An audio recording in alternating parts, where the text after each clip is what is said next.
आज आपण पितामह भीष्म यांची कहाणी पाहूया। हस्तिनापूरचा राजा शांतनू एकदा गंगा नदीच्या किनारी गेला होता। तेथे त्याने एक अप्रतिम सुरूपवती स्त्री पाहिली। ती होती गंगा, स्वर्गातून अवतरलेली नदीची देवता। राजा तिच्या प्रेमात पडला आणि तिला विवाहाचा प्रस्ताव दिला। गंगाने फक्त एक अट घातली, माझ्या कोणत्याही कृतीवर तू प्रश्न विचारणार नाहीस। जर विचारलास तर मी तुला सोडून जाईन। राजाने ते मान्य केले। विवाह झाला आणि त्यांच्या पोटी 7 पुत्र जन्म घेतले। पण प्रत्येक जन्मानंतर गंगा त्या बाळाला नदीत बुडवते। शांतनू वेदनेने जळतो, पण वचन आठवून गप्प राहतो। जेव्हा 8वा मुलगा जन्मतो आणि गंगा त्यालाही बुडवू पाहते, तेव्हा राजा थांबवतो आणि आपले वचन मोडतो। गंगा म्हणते, राजा, हे 7 पुत्र आसमानी देव होते। वशिष्ठांच्या शापाने पृथ्वीवर आले, मी त्यांना मुक्त केले, पण हा 8वा पुत्र तुला देऊन मी परत जाते। त्या बालकाचं नाव होतं देवव्रत। तोच पुढे भीष्म म्हणून जगप्रसिद्ध झाला। आता भीष्माचं शिक्षण आणि सामर्थ्य पाहूया। देवव्रताने बालवयातच सर्व विद्यांमध्ये प्रावीण्य मिळवले।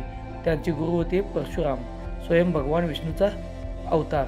त्यांनी त्याला धनुर्विद्या, युद्धनीती आणि ब्रह्मविद्या शिकवली।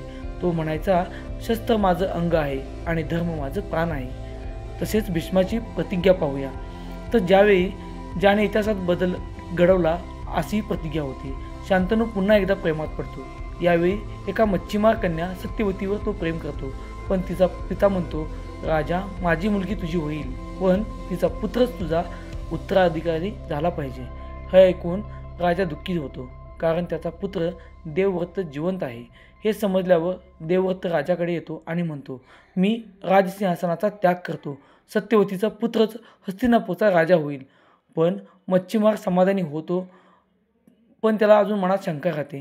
तुझ्या संततीने पुढे राज्यावर दावा केला तर, असा प्रश्न विचारतो।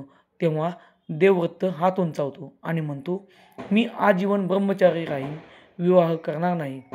माझे जीवन फक्त हस्तिनापूरच्या सेवेसाठी असेल। स्वर्गात विजा चमकतात। देवगण म्हणतात, भीष्म। भीष्म म्हणजेच अत्यंत भयंकर प्रतिज्ञा करणारा। तेव्हापासून देवव्रत हा भीष्म झाला। भीष्माचं त्याग आणि भीष्माचं एकाकी जीवन आपण पाहूयात।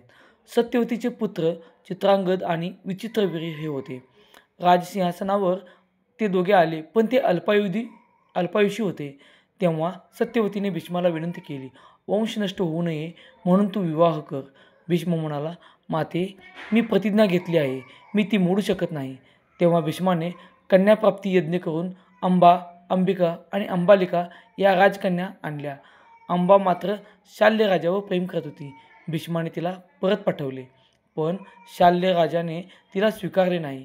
क्रोधाने अंबा म्हणाली, भीष्मा, तू माझं जीवन उद्ध्वस्त केलंस, मी तुझा विनाश करेन। मी तप करत राहिले आणि अखेरीस शिखंडी म्हणून पुनर्जन्म घेतला, जो पुढे भीष्माचा मृत्यूच कारण बनले।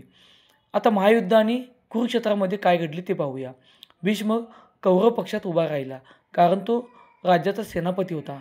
पांडव त्याला पितामह म्हणत।